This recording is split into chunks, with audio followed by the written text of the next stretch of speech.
in a world where everything's becoming more modern, perhaps not for the best, and there's talks about banning petrol vehicles in the future, is there a place for motorcycles like this now and going forward into the future? Now, this Royal Enfield Bullets 500 has remained pretty much unchanged since its inception many decades ago, and this particular one was discontinued, I think it's about 2020, and then they produced this Royal Enfield Classic 350 to replace it, mainly because of emissions.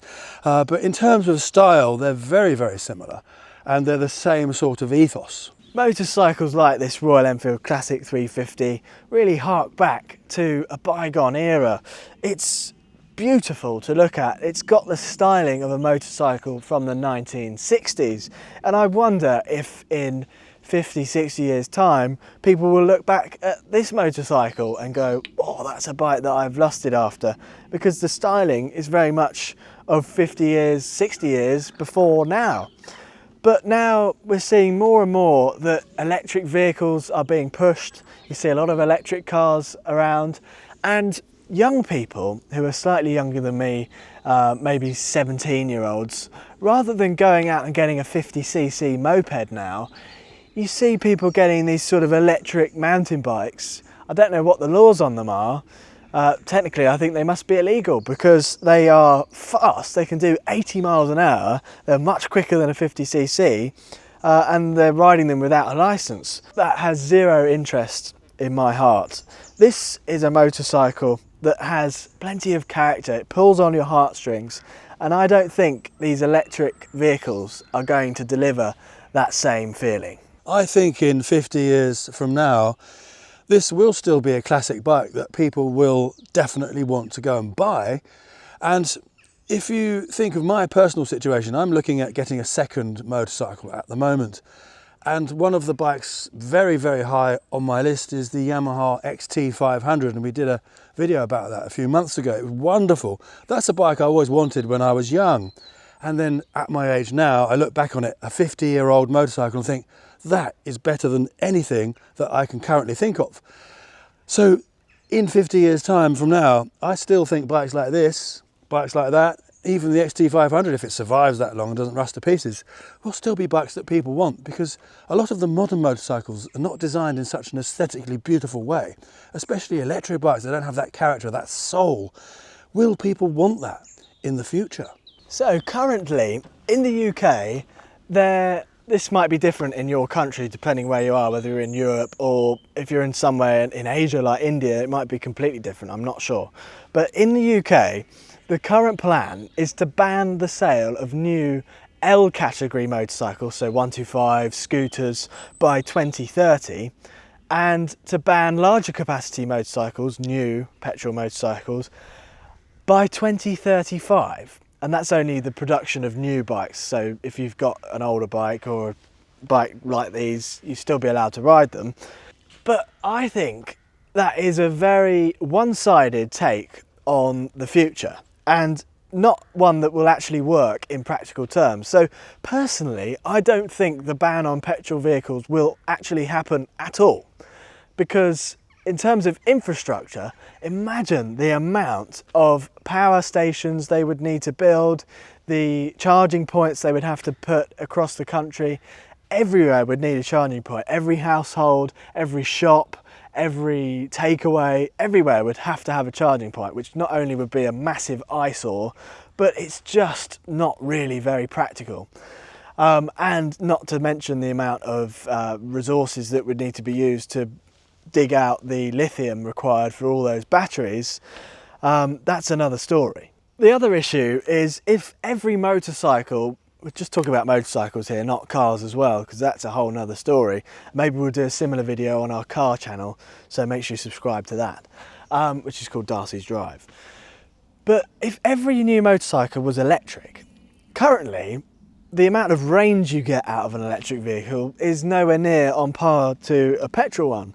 So one, you might need a really large battery in a bike, which would be very heavy, but two, you'd be stopping all the time to charge it and then wasting an hour sat there waiting for it to charge.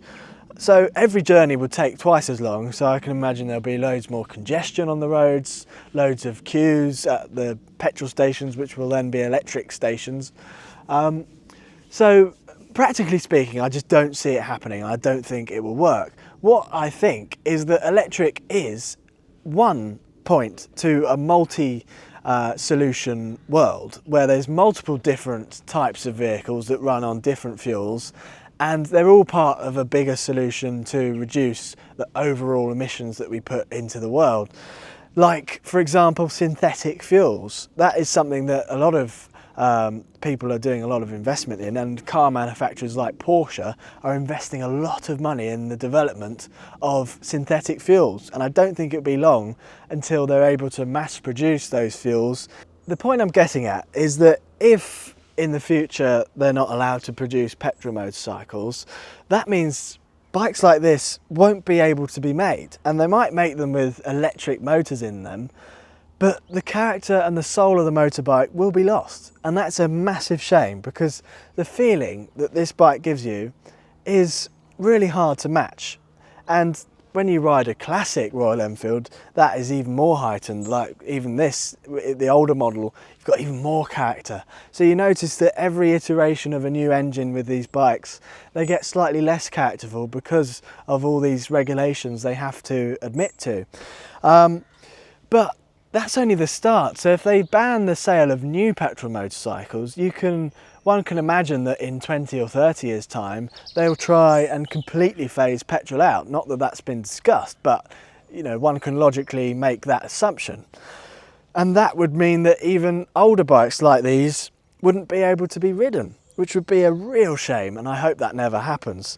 And I think synthetic fuels will be our saviour and allow us to keep riding these motorcycles, but that's just me hoping for that, really. I don't really have any scientific grounds for that, apart from that a lot of people are investing a lot of money, so it must be some sort of solution.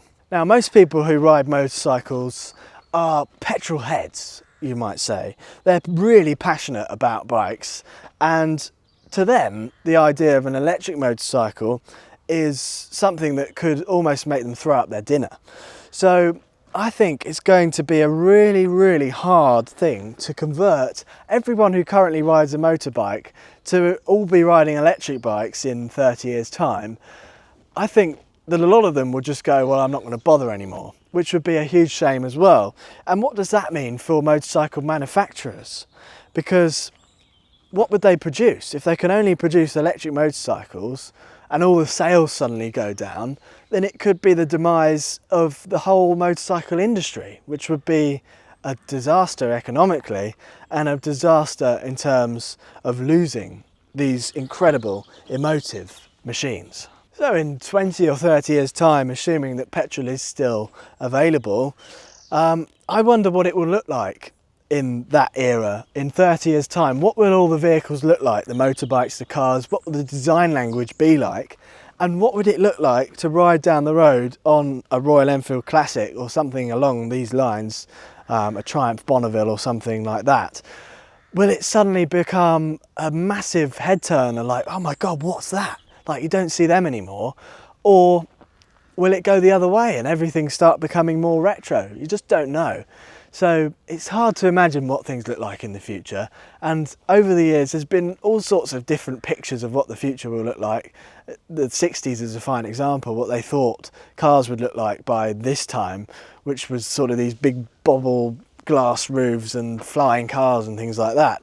So what you imagine the future will look like now is probably nothing what it will look like when it actually happens.